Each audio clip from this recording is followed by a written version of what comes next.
Hi, everyone. Thank you for joining us. I'm Eric Mackey, And I'm Christine Downs.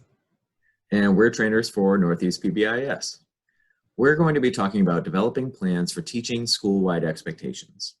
The content for this training was developed by Northeast PBIS and the Center on Positive Behavioral Interventions and Supports.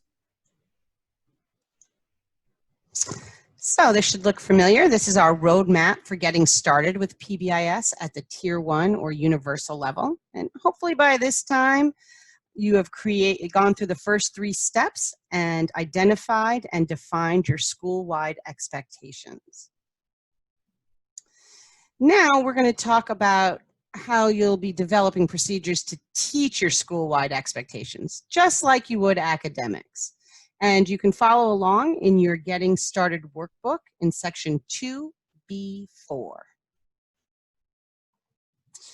So we're on to our second step in our teaching cycle, which is to teach. Now that you have your matrix, your team can take that grid and develop lesson plans in order to teach those expectations directly to your students. We want to make sure that the rules that we're teaching are clear and in terms students can understand. And we want to make sure to tell and show students what those expected behaviors look like within that particular context. So we don't just tell them, we show them. Demonstrate walking in the hallway. And we also want to show them some non-examples of what the behavior should not look like, so they're not confused. And just like academics, we want to make the lessons as engaging as possible through formats like games or role-playing and discussions. And also like academics, we need to provide students with opportunities to practice those skills.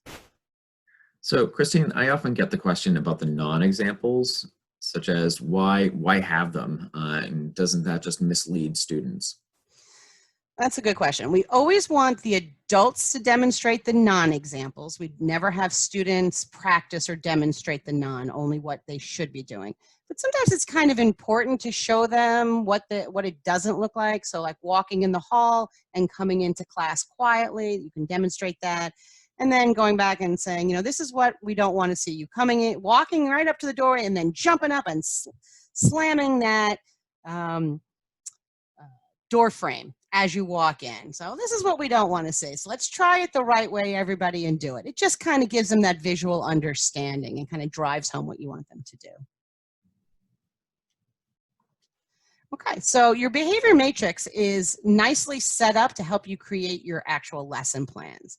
You have the skill you want to teach, like respecting others, the natural context it's going to happen in, like the library, and the behavior you want the students to follow, like whispering and walking. Right? Now you just need to put it in a usable format. So you're going to end up creating a lesson for each location or routine, like the cafeteria or dismissal after school, rather than for each individual box, right? Because you want the students to practice demonstrating all of the skills together. And so they know what it looks like in completion. Okay, so using the lesson template in Appendix I, you can begin to build your lesson. It can be really helpful to ask other teams in your district if they're ahead of you, if they've already created lessons that you can borrow and adapt. You can also look online. There's tons of PBIS lessons out there. Like I said, just be sure to adapt them to match your school values or expectations and the demographics and culture of your population. Eric, anything to add? I would just add that, yes, it does take a little bit of time when you're first developing these lessons, but the reality is that once they're developed, they're developed. So all you have to do for future iterations is to just tweak them. Great, thanks.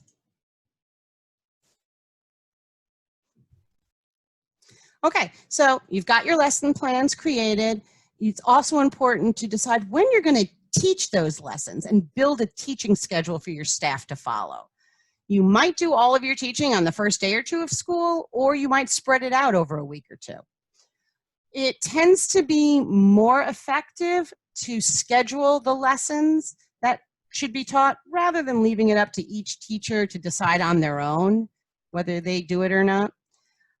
One of the ways to create some real efficiency and consistency is to create teaching stations throughout your building.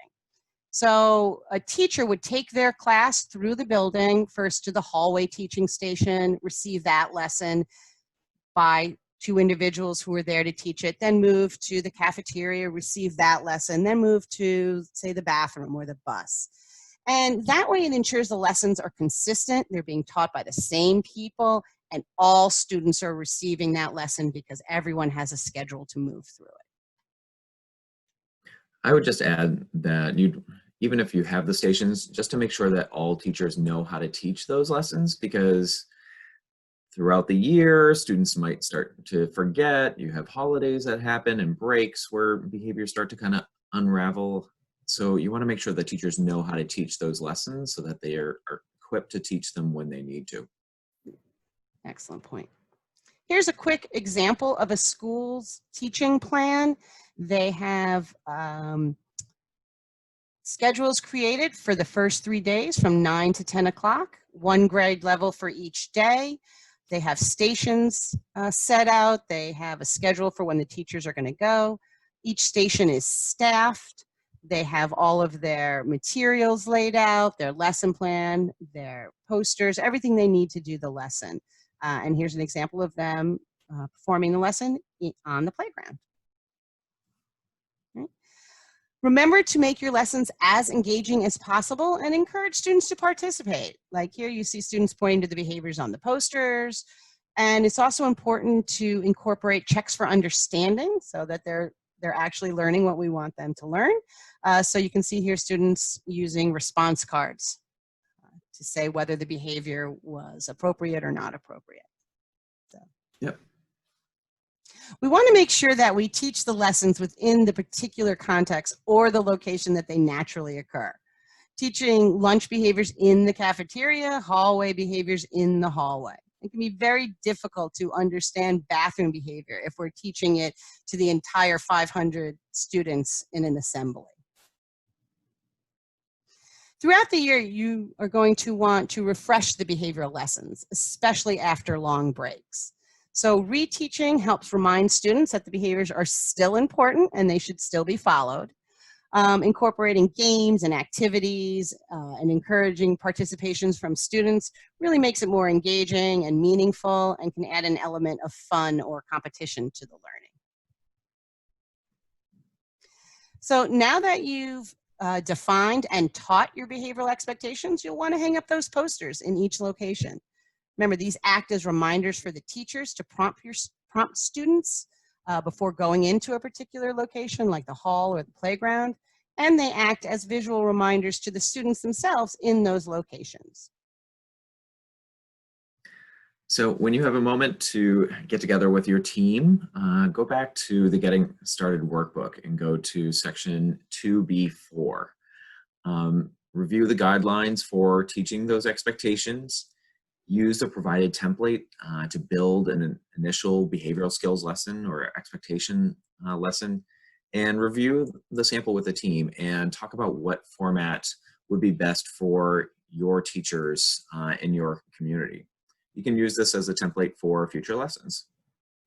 And make sure to develop a schedule for teaching those lessons, for also having those reminders and for having those booster sessions. Otherwise, if you want more information, please contact PBIS.org, nepbis.org, or contact your trainer. Thank you. Take care.